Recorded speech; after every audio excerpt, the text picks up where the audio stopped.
생각해 보자는 의미에서 설교 제목을 내 부모를 공경하라 이렇게 잡았습니다. 본문에서 2절에 보니까 사도 바울은 에베소에 사는 성도들에게 출애굽기 20장 12절 말씀을 인용해 가지고 내 아버지와 어머니를 공경하라 이런 내용의 편지를 보냈습니다. 그런데 사도 바울이 성령의 감동을 받아서 이런 내용의 편지를 썼기에 이것은 하나님의 말씀입니다. 오늘 성령님은 사도 바울 통하여 우리에게 내 부모를 공경하라 이렇게 말씀하고 있습니다. 내 부모를 공경하라, 이 뜻을 다음 세 가지로 설명하겠습니다. 첫째는 마음으로 공경하는 것입니다. 공경이라고 하는 것은 공손히 섬김, 삶과 예를 표시함 이런 뜻입니다.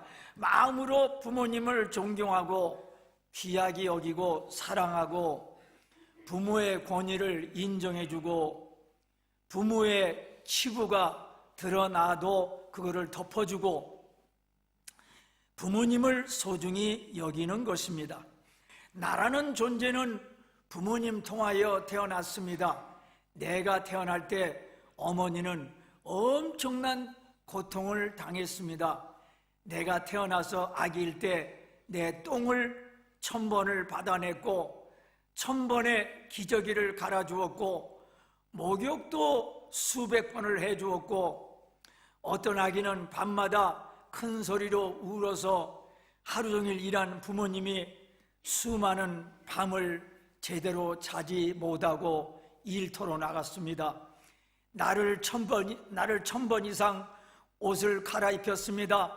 나를 1000번 이상 안아주고 유모차에 태워서 수백 번 다니고 나에게 수백 번 아니 수천 번 젖을 주시고 수만 번 설거지하고 지금까지 나에게 수만 번 아침, 점심, 저녁을 해주었습니다. 부모님처럼 자녀를 사랑하고 자식이 잘 되기를 바라는 사람이 어디 있겠습니까? 아프면은 약국 가서 약 사오고 의사에게 찾아가서 진료받게 해주고 자녀가 아프면은 걱정하고 훌륭한 사람 만들기 위해서 유치원 보내고 국민학교, 중고등학교, 대학교 또 유학시킵니다. 입학할 때, 시험 볼 때 같이 걱정합니다. 부모님은 자신을 위해서는 아껴가면서 사는데 자식 교육을 위해서는 아까울 줄 모릅니다. 부모님의 자식 교육열은 세계에서 1등, 2등 합니다. 자녀 때문에 웃기도 하고 심장이 두근거릴 때가 한두 번이 아니고 또 그럴 때가 수없이 많았습니다. 자식이 졸업을 잘해야 될 텐데 직장을 잡아야 할 텐데 결혼을 잘해야 될 텐데 병 걸리지 말아야 될 텐데 사고 나지 말아야 될 텐데 그리고 아들, 딸 결혼도 잘해서 아들, 딸 잘 낳고 잘 살아야 되는데 한 직장에서 오래오래 다녀야 되는데 이렇게 부모님은 평생 동안 자식이 잘 되기를 염려하고 걱정하고 애씁니다. 자식 사랑은 내리 사랑이라고 그럽니다. 부모가 자식에게 주는 사랑은 그저 희생과 고통을 감수한 무조건적인 사랑입니다. 부모가 자식에게 주는 사랑의 10%만 해드려도 효자가 된다는 말이 있습니다. 이런 걸 생각하면 자식된 도리로서 부모님을 존경 안 할 수가 없습니다. 오늘은 이 나라에서 어머니 날입니다. 이 나라에서 아이가 있는 가정이 약 240만 가정이 됩니다. 그러니까 이 나라에 어머니들이 200만 명이 넘는다는 것입니다. 평균적으로 이 나라 한 여성이 1.4 아이를 낳습니다. 이 나라 여성이 평균적으로 첫 아이를 갖는 나이가 29살 내지 30살 됩니다. 2017년에 이 나라에서 아이를 임신한 제일 나이 많은 여성이 66세였습니다. 이 나라의 모든 사람 중에 4분의 3 혹은 90%가 자기 어머니에게 오늘 선물합니다. 이 나라 사람이 한 사람이 성탄절에는 평균 250유로를 선물비로 사용하고 부활절에는 60유로, 발렌티스 타기는 40유로, 어머니 날에는 평균 한 30유로 사용합니다. 자기 아이를 돌봐야 하는, 예를 들면 15세 이하의 자녀를 돌봐야 되는 취업한 모든 여성의 4분의 3이 현재 파트타임을 하고 있습니다. 남성은 7%입니다.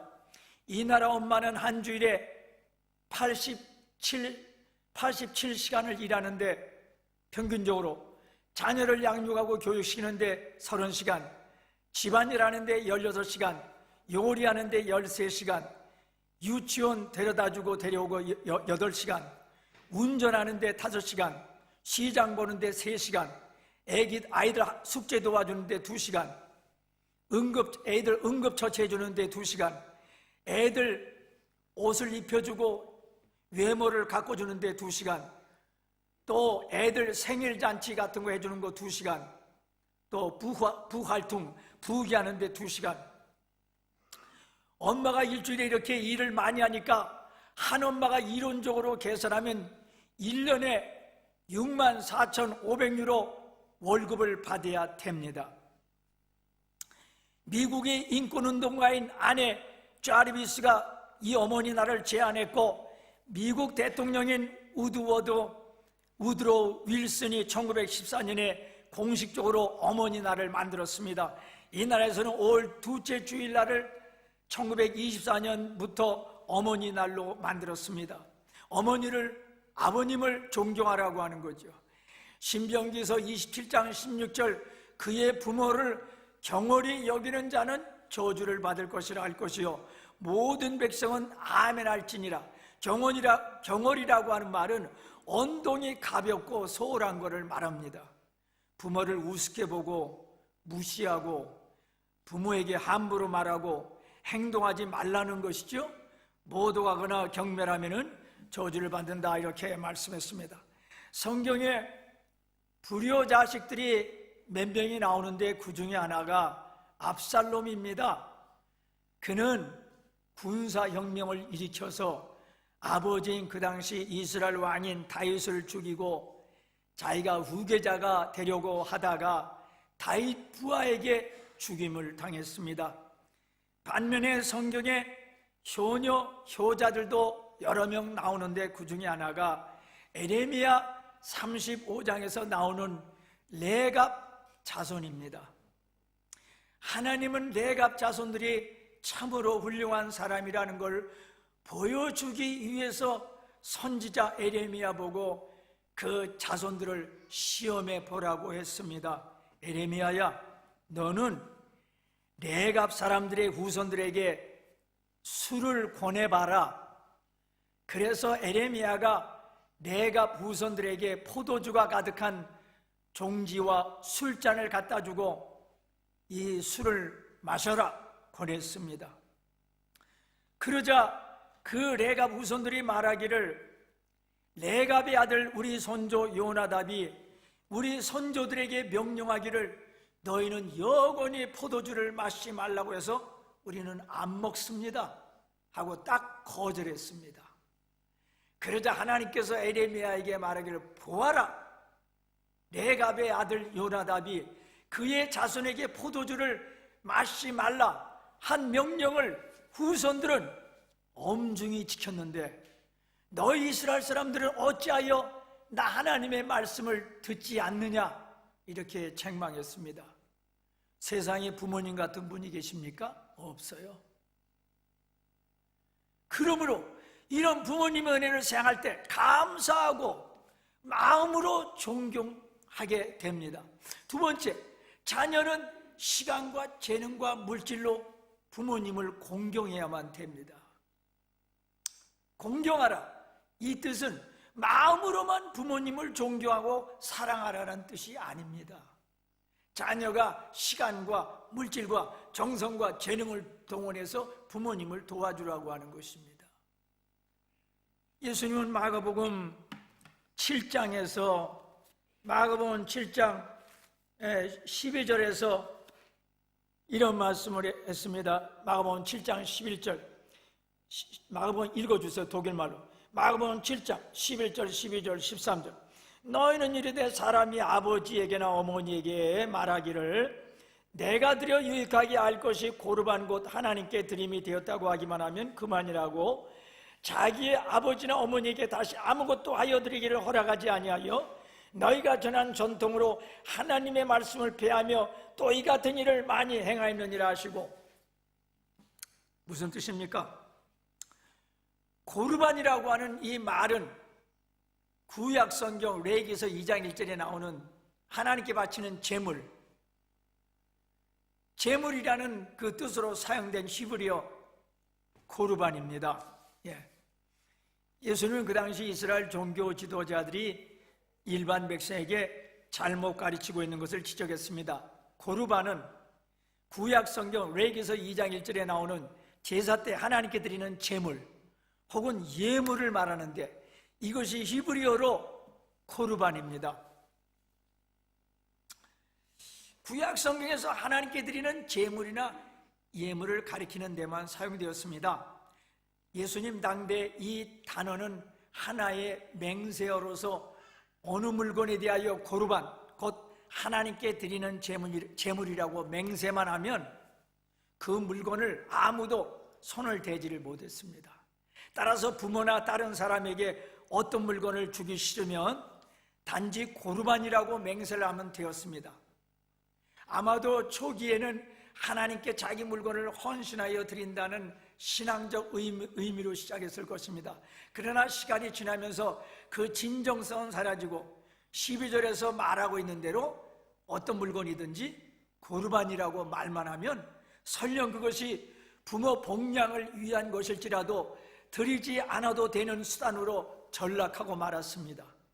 그 당시 유대인들은 부모를 공양하기 위한 의무를 회피하기 위해서 이 고르반이라고 하는 제도를 악용을 했습니다. 또 일반 백성이 나중에 뉘우치고 다시 부모님을 도와주려고 하면은 종교 지도자들이 이미 하나님께 바쳐서 안 된다고 했습니다. 요사의 말로 말하면은 부모님 복양하는 부모님을 복양하는 의무를 회피하고 싶어가지고 나 그 돈으로 헌금했으니까 하나님이 받으셨으니까 나 부모님 안 도와줘도 된다, 이런 의미입니다. 그러나 주님의 뜻은 헌금은 헌금이고 부모님을 위하여 복양하는 걸 잊지 말라고 하는 것이죠. 우리는 하나님께 헌금하면서도 부모님을 위하여 선물도 해야 된다고 하는 것입니다. 한국의 많은 부모님들이 젊은 30대, 40대, 50대, 60대 시절에 땀 흘려가지고 번 돈으로 오직 자식을 잘 먹이고 입히고 교육시키고 유학 보내고 시집장가 보내고 취직시키고 사업 자금까지 다 대주고, 그리고 부모님들이 노후 대책을 안 해놓아가지고 은퇴하면 60대, 70대부터 노후 문제를 많이 걱정을 합니다. 그래서 한국의 택시 운전수 가운데는 60대, 70대 노인네도 많습니다. 한국에서 75세 이상 된 남성이 그 나이에도 일하는 것은 OECD 국가 중에서 최고 높은 비율을 차지하고 있습니다. 왜냐? 노후 대책을 안 했기 때문에, 먹고 살아야 되기 때문에. 그래서 자녀들이 10대, 20대 때 정신 바짝 차리고 부모님이 도와줄 때, 부모님이 밀어줄 때 열심히 공부하고 열심히 일해서 나중에 직장을 잡고 성공해서 자녀들 잘 되시기 바랍니다. 부모님이 그렇게 온 정성을 다해서 공부하라고 쏟아붓는데 여러분 자녀들 잘 되세요.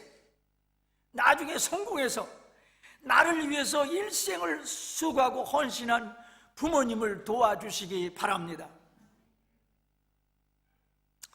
디모데전서 5장 4절, 그들로 먼저 자기 집에서 효를 행하여 부모에게 보답하기를 배우게 하라. 이것이 하나님 앞에 받으실 만한 것이니라. 하나님의 뜻은 자녀는 부모님에게 보답하라, 이것입니다. 평생 부모님 도움받아서 성장했으니 이제는 자녀는 내가 부모님에게 무엇으로 보답할까, 이런 마음을 가져야만 되겠습니다. 반포조, 이 말은 반포하는 새라는 뜻으로 까마귀를 달리 이르는 말입니다. 반포라고 하는 말의 뜻은 까마귀의 새끼가 자라서 먹이를 물어다가 늙은 어미에게 먹인다는 뜻으로 자식이 자라서 늙은 부모를 복양함 또는 은혜를 갚음을 비유하여 이르는 말입니다. 까마귀에는 반포지효가 있다. 반포지효, 이거는 자식이 자라서 어버이가 길러준 은혜 보답하는 효성을 말합니다. 까마귀에게 배웁시다. 어떻게 부모님에게 보답합니까? 하나님을 잘 섬기는 것입니다. 훌륭한 사회인이 되는 것입니다. 바빠도 부모님 생신이나 무슨 날이 되면 소식을 전하고 문안 인사를 드리는 것입니다. 부모님이 어렵게 살면 물질로도 도와주는 것입니다. 이 나라는 오늘 어머니 날입니다. 굉장히 큰 날입니다. 오늘 이 나라의 수많은 자녀들이 사업과 공무와 친구 만나는 거 다 접어두고 오직 한 가지 일만 합니다. 그거는 나는 오늘 어머니 만난다. 그래서 뉴욕에서도 런던에서도 중국에서도 비행기 타고 비엔나에 와서 어머니를 모시고 자기 부부와 자녀들과 같이 좋은 식당에서 식사합니다. 오늘은 어머니를 위해서 시간을 다 바칩니다. 어머니와 이야기를 많이 나눕니다. 식사 후 어머니에게 선물 주고 또는 같이 야외로 놀러 갑니다. 이 나라의 수많은 사람들이 자기 어머니가 이 세상에서 최고라고 말합니다. 어머니가 이 세상에서 가장 아름답다고 얘기합니다. 그동안 어머니가 자기에게 쏟아부은 사랑과 정성, 헌신, 수고, 애쓴 거를 감사하고 감격합니다. 이 나라에서는 6월 8일이 아버지 날입니다. 이거는 6월 8일이 되면은 아무리 바빠도 자녀들은 그동안 아버지가 베푼 사랑과 헌신과 수고, 애쓴 걸 기억하고 감사하는 것입니다. 비단 오늘만 부모님 가슴에 꽃을 달아주는 것이 아니라 날마다 부모님께 감사해야만 됩니다. 잠언서 23장 25절, 내 부모를 즐겁게 하며 너를 낳은 어미를 기쁘게 하라. 세 번째, 자녀들이 부모님을 공경하는 방법은 본문에서 자녀들아 주 안에서 너의 부모를 순종하라. 하나님은 자녀들이 주 안에서 살기를 바랍니다. 주 안에 반대말은 뭡니까? 주 밖입니다. 주 밖은 예수님 안 믿는 것입니다. 그래서 자기 생각대로만 사는 것입니다. 세상 유행과 물결 따라서만 사는 것입니다. 반면 주 안이라고 하는 건 예수님을 믿는 것입니다. 예수님의 십자가와 예수님 부활을 믿고 예수님을 나의 구세주로 받아들이고 예수님으로 충만하며 예수님 말씀으로 무장하여 예수님 뜻대로 사는 것입니다. 주 안이라고 하는 뜻은 그저 형식적으로 신앙생활하는 것이 아니라 예수님을 잘 믿어서 변화된 삶을 말합니다. 예수님 믿고 구원받고 영적으로 변화되어서 이제는 예수님 없이는 살 수 없는 삶입니다. 그래서 예수님을 사랑하고 예수님 말씀을 늘 묵상하면서 사는 생활입니다. 자녀들아, 하나님께서는 자녀들, 즉 유아나 아이나 10대 소녀들이나 20대 청년이나 30대 중장년이나 다 자녀들이라고 부르고 있습니다. 자녀들아, 예수님 믿고 구원받아서 주 안에서 살아라, 그렇게 말씀하고 있습니다. 또 주 안에서 너희 부모에게 순종하라고 했습니다. 그래서 효를 배우기 위해서는 도덕과 윤리 선생을 통하여 배우기도 하고 또는 도덕과 윤리 책들을 통하여 배우기도 합니다. 그런데 효를 최고로 잘 알고 싶으면 예수님을 잘 믿으면 예수님이 가르쳐 줍니다. 또 최고의 효도 방법을 성경은 가르쳐 주고 있습니다. 그러므로 늘 성경을 가까이 하면 되겠습니다. 성경은 두 가지를 가르치고 있습니다. 첫째는 천부에게 효도하라, 하나님 아버지에게 효도하라. 두 번째, 육신의 부모에게도 효도하라. 그런데 먼저가 천부에게 효도하라. 하나님을 섬겨라. 하나님 말씀을 소중히 여겨라. 그리고 나서 하늘 아버지가 원하시는 뜻대로 혹은 그분 안에서 육신의 부모님도 잘 섬기라고 가르치고 있습니다. 예수님 믿는 부모님들이 자녀에게 최고로 바라는 것이 자녀들이 예수님을 열심히 믿기를 바랍니다. 자녀가 공부 잘하고 이 다음에 크게 성공해도요, 예수님 안 믿으면 구원을 받지 못하기 때문에 부모님 마음이 아픈 거예요. 부모님 소원이 내 자녀가 예수님 믿고 구원받은 것인데 이 소원을 들어줘야 됩니다. 또 부모님이 자녀 보고 주일 성수하라 그러면 그 소원도 들어줘야 돼요. 또 부모님이 자녀 보고 경건의 시간을 날마다 가져라, 날마다 하나님 말씀 읽고 묵상하고 기도해라 그러면 그 소원도 들어줘야 됩니다.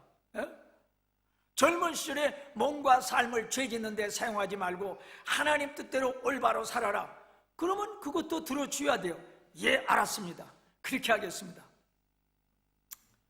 나도 부모지만 내가 자식들에게 원하는 것은 내 자식이 예수님의 십자가와 예수님 부활의 은혜를 깨닫고 예수님 통하여 구원받고 영생 얻고 하나님 자녀가 되고 성령 충만해가지고 예수님이 기뻐하시는 일을 하기를 바랍니다. 온갖 죄악이 많고 온갖 어려움이 많고 온갖 시험이 많은 이 세상에서 부모님들은 자기 자녀들이 예수 안에서 잘 자라기를 바랍니다. 어떤 할아버지가 자기 손자가 노는 데에만 시간을 소비하는 걸 보고 야, 너 방에 들어가서 공부해. 그랬더니 손자가 즉시 방으로 들어가서 숙제를 다 하고 나온다고 기뻐서 이렇게 얘기하는 걸 들었습니다. 또 어떤 아버지는 아들에게 어린 나이에 담배 피우는 거 아니야? 아, 그랬더니 그대로 순종했다고 그럽니다. 예. 믿음이 있으면 부모님이 다 이럴 때 순종합니다. 여러분, 자녀와 부모 간에 갈등이 있습니다. 사실 부모님이 자녀들에게 교훈하는 것, 이거를 자녀들은 잔소리라고 생각합니다. 쓸데없는 얘기한다고 그럽니다. 아니면 내가 뭐 애기인가? 왜 부모는 나에게 간섭하는 거야 하고 화를 내기도 합니다. 그러나 사실 따지고 보면은 부모가 자녀에게 하는 말은 잔소리가 아닙니다. 자기 잘 되라고 하는 얘기예요. 잘 되라고. 예. 부모는 경험이 있기 때문에 자녀가 진정 잘 되기를 바라는 의미에서 안타까운 마음에서 타이르는 것입니다. 어느 부모가 자기 자녀가 숙제는 안 하고 컴퓨터 앞에서만 계속 앉아있고 스마트폰 가지고 게임 놀이만 하고 있으면 부모님으로서 당연히 타이르는 것이죠.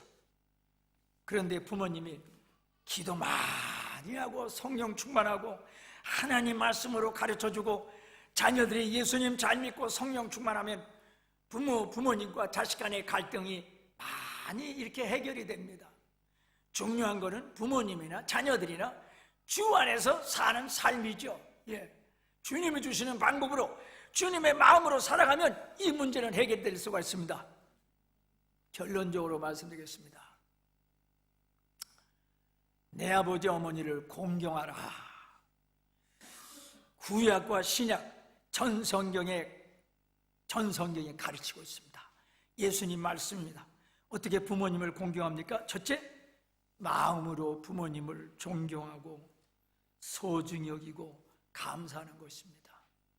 두 번째, 시간과 정성과 물질로 부모님을 도와주시는 것입니다. 30년 동안 나를 위해서 다 부모님이 쏟아부었으니까 그 다음에는 내가 부모님에게 쏟아부어야 돼요. 세 번째, 자녀가 주 안에서 살아야 됩니다. 자녀가 예수님 열심히 믿고 예수님 말씀으로 무장하고 주님이 기뻐하시는 삶을 살 때 부모님 마음이 기쁘고 즐거운 것입니다. 기도하였습니다.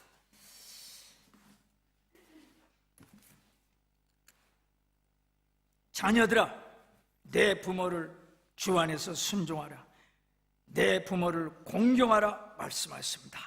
하나님 아버지, 그동안 우리가 천부 하나님께 불효한 거 있으면 회개합니다. 혹시 육신의 부모님 마음을 아프게 한 거 있으면 또 회개합니다. 이제부터는 천부 하나님께 효도하겠습니다. 우리 예수님에게 효도하겠습니다. 예수님 말씀을 가장 소중히 여기겠습니다. 또 육신의 부모님을 기쁘게 해드리겠습니다. 내가 잘되라고 교훈하고 훈계를 했는데 그거를 하나님 주님 잘 안 받아들이고 화를 낸 거 용서하여 주시옵소서. 내가 부모님에게 말을 함부로 하고 하나님 아버지 또 이렇게 화를 내고 하나님 아버지 이런 모든 것 하나님 회개합니다.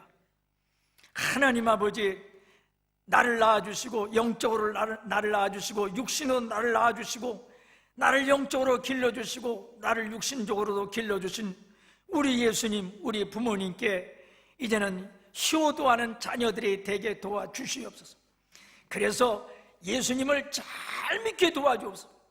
젊은 시절 정신 바짝 차리고 정말 열심히 성경 보고 열심히 기도하고 열심히 성령 충만한 생활을 살게 도와주시고 또 부모님이 도와줄 때 열심히 공부하고 배워서 이 다음에 잘 돼서 아버지 성공한 거 가지고 하늘나라 확장하게 도와주시고 부모님을 편하게 모실 수 있는 하나님 저희들 자녀들 되게 도와주시옵소서. 오늘부터 결심하게 도와주시옵소서. 이제는 정신 바짝 차리고 우리 예수님 부모님을 잘 섬기면서 살아가겠다고 결심하게 도와주시옵소서. 오늘 이 자리에 참석한 모든 분들 하나님 아버지 성령 충만 말씀 충만해서 세상에서 예수님 증인이 되게 하여 주시옵소서. 우리 자녀들 앞길을 축복하여 주시옵소서. 우리 자녀들 잘 되게 하여 주시옵소서. 영적으로 학업적으로 생활적으로 우리 자녀들 앞길을 축복하여 주시고 우리 부모님을 축복하여 주시옵소서. 우리 부모님 영적으로 예수님 잘 믿고 성령 충만하고 육신도 건강하고 앞날의 생활도 축복하여 주시옵소서. 할렐루야 감사하면서 예수님의 이름으로 기도합나이다. 아멘. 찬송가 드리겠습니다. 579